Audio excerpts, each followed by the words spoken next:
Halo semua, perkenalkan nama saya Gita Putri. Saya Sastra Disreni Mantik. Saya Ahmad Saputra. Hari ini kami bakalan ngebahas salah satu topik yang sangat menarik loh, yaitu budaya bisnis internasional. Kami bakalan ngebahas dari mulai bagaimana konsep budaya bisnis internasional itu sendiri, hingga tantangan dan peluang yang akan kita hadapi dalam lingkup bisnis internasional. Kalau gitu, kita lanjut aja ke pembahasannya. Seperti yang kita ketahui, pertumbuhan ekonomi global pada saat ini sudah mengarah ke era globalisasi. Hal ini berdampak pada peningkatan persaingan di antara organisasi bisnis, baik yang beroperasi di tingkat domestik, regional maupun internasional. Pasar internasional menjadi tidak terbatas oleh batas negara atau unboundaries. Bisnis internasional sendiri adalah segala jenis transaksi bisnis yang melibatkan dua atau lebih negara, baik yang dilakukan oleh pihak swasta maupun pemerintah. Nah, karena melibatkan dua atau lebih negara, sudah pasti akan melibatkan berbagai macam budaya yang berbeda-beda. Lalu bagaimana sih konsep budaya bisnis dalam konteks internasional?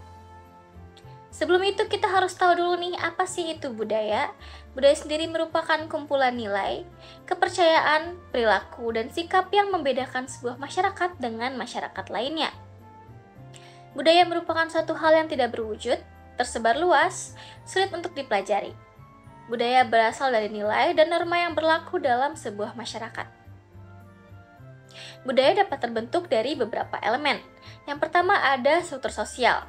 Struktur sosial menjadi salah satu elemen pembentuk budaya karena dalam struktur sosial tersebut terdiri dari individu yang membentuk keluarga dan anggota dari sebuah kelompok. Yang kedua ada nilai atau perilaku. Nilai adalah kumpulan prinsip dan standar yang diterima oleh anggota dalam sebuah masyarakat. Sedangkan perilaku mencakup tindakan, perasaan, dan pikiran yang dihasilkan dari nilai-nilai tersebut.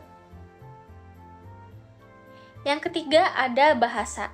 Di dunia ini terdapat lebih dari 3.000 bahasa dan lebih dari 10.000 dialek yang berbeda-beda.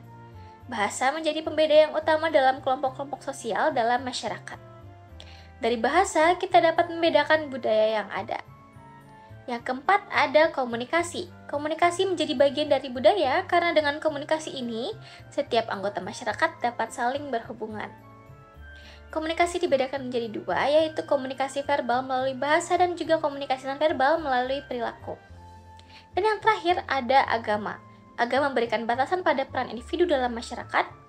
Agama pula mempengaruhi produk yang dikonsumsi oleh masyarakat. Selanjutnya ada karakteristik budaya. Dalam konteks bisnis internasional, di mana kegiatan bisnis yang melibatkan antara negara dan bangsa yang memiliki budaya yang berbeda-beda, maka setiap kegiatan bisnis internasional harus mampu memodifikasi perilakunya di negara yang satu dengan negara yang lainnya. Ada beberapa karakteristik budaya yang mempengaruhi organisasi internasional. Yang pertama ada jarak kekuasaan. Jarak kekuasaan yang tinggi berarti orang menerima ketidaksetaraan di antara institusi, organisasi, dan orang. Yang kedua ada penghindaran ketidakpastian. Berarti anggota dalam suatu masyarakat merasa tidak nyaman dengan ketidakpastian dan ambiguitas, sehingga mendukung keyakinan yang menjanjikan kepastian dan kecocokan. Yang ketiga ada individualisme dan kolektivisme. Individualisme mencerminkan nilai terhadap ikatan kerangka sosial yang longgar di mana masing-masing orang diharapkan untuk mengurus diri mereka sendiri. Dan yang keempat, ada maskulinisme dan juga feminisme. Maskulinitas sendiri berarti preferensi budaya terhadap pencapaian kepahlawanan, ketegasan, berpusat pada pekerjaan, dan keberhasilan dalam hal materi. Sedangkan feminisme mencerminkan nilai hubungan kerjasama dan pengambilan keputusan dalam kelompok dan kualitas hidup. Selanjutnya ada faktor budaya yang berpengaruh dalam pengambilan keputusan bisnis. Kenapa faktor budaya ini mempengaruhi pengambilan keputusan bisnis? Karena suatu keputusan bisnis itu akan mempengaruhi suatu perusahaan atau organisasi baik dalam jangka pendek maupun jangka panjang. Maka dari itu dalam pengambilan keputusan yang baik itu akan mempertimbangkan berbagai macam aspek. Nah, budaya ini menjadi salah satu hal yang berpengaruh dalam pengambilan keputusan bisnis loh. Kenapa? Karena dalam suatu organisasi itu terdapat budaya yang menjadi ciri khas dan nilai-nilai yang dimiliki suatu perusahaan menjadi nilai pembeda antara perusahaan yang satu dengan perusahaan yang lainnya. Jadi budaya bukan hanya berkaitan dengan etnis saja, tetapi juga nilai-nilai yang dianut. Nah, budaya organisasi ini dapat mempengaruhi pengambilan keputusan bisnis dari berbagai cara. Yang pertama, mempengaruhi proses pengambilan keputusan. Budaya organisasi dapat menentukan siapa yang akan ikut berpartisipasi dalam pengambilan keputusan, bagaimana informasi dibagikan, dan bagaimana keputusan itu dibuat. Misalnya, dalam sebuah organisasi memiliki budaya organisasi yang berorientasi kepada kinerja tim, maka pengambilan keputusannya akan cenderung dilakukan secara kolaboratif dan melibatkan lebih banyak pihak lagi. Sedangkan budaya organisasi yang berorientasi pada individu, pengambilan keputusan cenderung dilakukan oleh individu yang berwenang saja atau bersifat otoriter. Yang kedua, mempengaruhi kriteria keputusan. Dalam budaya organisasi yang berorientasi pada keuntungan, keputusan bisnis cenderung didasarkan pada pertimbangan ekonomi. Pertimbangan ekonomi ini akan menjadi lebih penting daripada aspek lainnya karena berorientasi kepada keuntungan. Sedangkan dalam budaya organisasi yang berorientasi pada kemanusiaan, sosial, dan masyarakat, keputusan bisnis akan cenderung didasarkan pada pertimbangan sosial dan kemasyarakatan, di mana keputusan ini akan berpengaruh positif bagi masyarakat atau tidak, dapat membantu masyarakat atau tidak, dan lain sebagainya. Yang ketiga, mempengaruhi komunikasi. Misalnya, dalam budaya organisasi yang berorientasi pada transparansi atau keterbukaan ini, informasi akan cenderung dibagikan lebih luas lagi dan secara terbuka. Sedangkan dalam budaya organisasi yang berorientasi pada privacy, informasi ini cenderung dibagikan secara terbatas dan hanya kepada mereka yang memiliki wewenang dan berkepentingan saja. Nah, kalian tahu nggak sih, ada beberapa faktor budaya yang dapat mempengaruhi pengambilan keputusan perusahaan atau dalam konteks ini bisnis? Ya, jawabannya ada 3. Ada 3 faktor budaya yang dapat mempengaruhi keputusan bisnis. Yang pertama itu ada nilai. Nilai-nilai organisasi seperti nilai kejujuran, nilai keadilan, dan nilai inovasi itu dapat mempengaruhi cara pengambilan keputusan bisnis. Misalnya, organisasi yang menjunjung tinggi nilai kejujuran dan keadilan akan lebih berhati-hati dalam pengambilan keputusannya dan mempertimbangkan apakah keputusan ini sudah sesuai dan tidak memihak pihak manapun, baik individu maupun kelompok tertentu. Yang kedua itu ada keyakinan. Keyakinan organisasi ini seperti keyakinan bahwa pelanggan itu selalu benar atau bahwa inovasi adalah kunci kesuksesan suatu bisnis. Nah, ini tuh dapat mempengaruhi pengambilan keputusan bisnis. Misalnya nih, organisasi yang percaya bahwa pelanggan itu selalu benar dan pelanggan itu adalah raja, maka suatu organisasi ini akan lebih responsif terhadap masukan pelanggan dan lebih menjunjung tinggi kepuasan pelanggan karena mereka meyakini bahwa kepuasan pelanggan adalah kunci keberlanjutan dari bisnis mereka. Yang ketiga ada norma. Norma organisasi seperti norma pengambilan keputusan yang cepat atau norma pengambilan keputusan yang relevan secara luas. Atau dalam kata lain bisa lebih lambat. Nah, misalnya, organisasi yang terbiasa mengambil keputusan dengan cepat itu cenderung lebih fleksibel dalam perencanaannya. Kenapa begitu? Keputusan yang cepat didasarkan pada kondisi saat itu. Apabila kondisi tertentu itu dapat berubah sewaktu-waktu atau berubah di kemudian hari, maka organisasi ini tidak segan untuk merubah rencananya, atau dengan kata lain, organisasi ini tidak stuck atau tidak kaku dalam satu rencana saja, tetapi bisa merubah rencananya kapan saja sesuai kondisi tertentu. Maka dari itu, kepala perusahaan dan manajer berperan penting untuk memahami faktor budaya dalam suatu perusahaan atau organisasi agar kinerja perusahaan bisa tercapai lebih efektif dan efisien lagi. Nah, selanjutnya adalah tantangan dan peluang di era globalisasi nih. Era globalisasi membuat bisnis dari berbagai negara bisa saling bekerja sama. Hal ini tentunya membuka peluang yang luas bagi bisnis untuk berkembang. Namun, di sisi lain, era globalisasi juga membuat bisnis harus berhadapan dengan perbedaan budaya. Perbedaan budaya ini bisa menjadi tantangan yang signifikan bagi bisnis internasional. Nah, ada beberapa tantangan budaya yang umum atau biasa dihadapi oleh bisnis internasional. Yang pertama itu ada perbedaan bahasa dan komunikasi. Jika pelaku bisnis internasional tidak bisa berbicara bahasa negara lain, mereka akan kesulitan untuk berkomunikasi dengan mitra bisnis, pelanggan, atau karyawan dari negara tersebut. Dan hal ini bisa menyebabkan kesalahpahaman dan konflik. Contohnya, sebuah perusahaan Indonesia yang ingin membuka cabang di Amerika Serikat tidak memiliki staf yang bisa berbicara bahasa Inggris.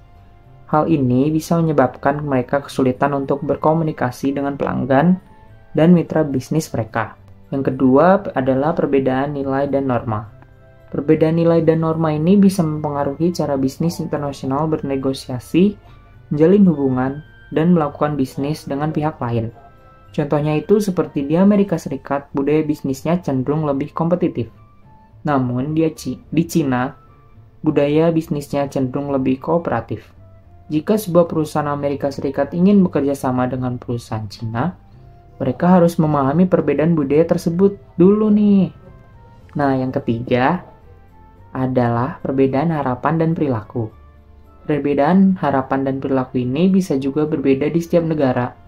Perbedaan harapan dan perilaku ini bisa menyebabkan kekecewaan dan ketidakpuasan antara bisnis internasional dengan mitra bisnis pelanggan atau karyawan dari negara lain. Nah, di samping tantangan tadi, perbedaan budaya juga dapat menjadi peluang bagi bisnis internasional untuk berkembang. Nah, ada beberapa peluang budaya yang dapat dimanfaatkan oleh bisnis internasional nih. Yang pertama itu adalah perbedaan perspektif. Perbedaan perspektif dapat membantu bisnis internasional untuk melihat dunia dari sudut pandang yang berbeda. Hal ini dapat membuka peluang untuk inovasi dan pengembangan produk dan layanan baru. Yang selanjutnya adalah perbedaan kreativitas. Perbedaan budaya ini juga bisa mendorong kreativitas dan inovasi dalam bisnis internasional. Hal ini dapat membantu bisnis internasional untuk mengembangkan produk dan layanan yang lebih menarik dan sesuai dengan kebutuhan pasar global. Yang terakhir adalah perbedaan sumber daya. Perbedaan budaya dapat membuka akses ke sumber daya yang baru dan unik. Hal ini dapat membantu bisnis internasional untuk meningkatkan daya saingnya dari perusahaan yang sejenis. Nah, selanjutnya ada salah satu kasus nyata yang mengilustrasikan pentingnya mempertimbangkan faktor budaya dalam praktik bisnis nih. Kami di sini mengambil perusahaan Procter & Gamble atau P&G. Ini merupakan perusahaan multinasional yang menjual berbagai produk termasuk sabun, deterjen, dan makanan. P&G sendiri memiliki pengalaman yang luas dalam bisnis internasional, tetapi mereka juga pernah membuat kesalahan di Jepang. Salah satu kesalahan P&G di Jepang adalah membuat iklan sabun Kamai yang dianggap kurang pantas untuk masyarakat Jepang. Iklan tersebut menampilkan seorang pria yang membandingkan kulit wanita dengan boneka porselen. Di Jepang, berkomentar seperti itu kepada seorang wanita dianggap kurang sopan atau kasar. Nah, kesalahan kedua yang dilakukan adalah membuat iklan sabun Kamai yang menampilkan seorang wanita Jepang yang sedang mandi dan suaminya ikut masuk juga ke kamar mandi tersebut. Nah, iklan ini dianggap tidak pantas karena di Jepang campur tangan suami dalam urusan istri dianggap tidak pantas. Nah, kesalahan terakhir yang dibuat P&G juga karena kurang memahami budaya bisnis Jepang.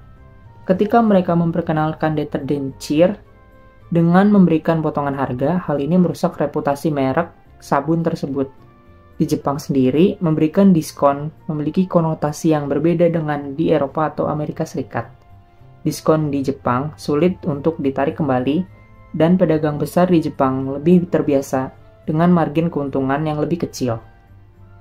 Nah, ada beberapa pelajaran yang bisa dipetik dari kesalahan P&G di Jepang nih.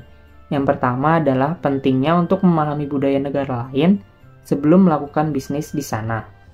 Yang kedua itu penting untuk mendengarkan saran dan orang-orang yang memahami budaya lokal tersebut. Nah, yang terakhir, pentingnya untuk melakukan riset pasar dulu sebelum melakukan peluncuran produk atau kampanye iklan baru. Jadi, kesimpulannya, budaya organisasi mempengaruhi pengambilan keputusan bisnis melalui pengaruhnya, seperti pada proses pengambilan keputusan, kriteria keputusan, dan komunikasi. Lalu, tantangan dalam era globalisasi termasuk perbedaan budaya dalam bahasa, nilai, norma, harapan, dan perilaku. Namun, perbedaan budaya juga dapat menjadi peluang bagi bisnis internasional dalam hal perspektif, kreativitas, dan akses ke sumber daya baru. Dengan memahami budaya dan bagaimana faktor budaya mempengaruhi bisnis internasional, perusahaan dapat lebih efektif dalam beroperasi di pasar global. Pengambilan keputusan yang bijak dalam hal budaya dapat membantu mengelola tantangan dan memanfaatkan peluang yang muncul dalam era globalisasi. Jadi itu saja yang dapat kami sampaikan, kurang lebihnya mohon maaf. Semoga apa yang kami sampaikan dapat menjadi ilmu yang bermanfaat bagi kita semua. Terima kasih banyak telah mendengarkan dan menonton video ini hingga akhir.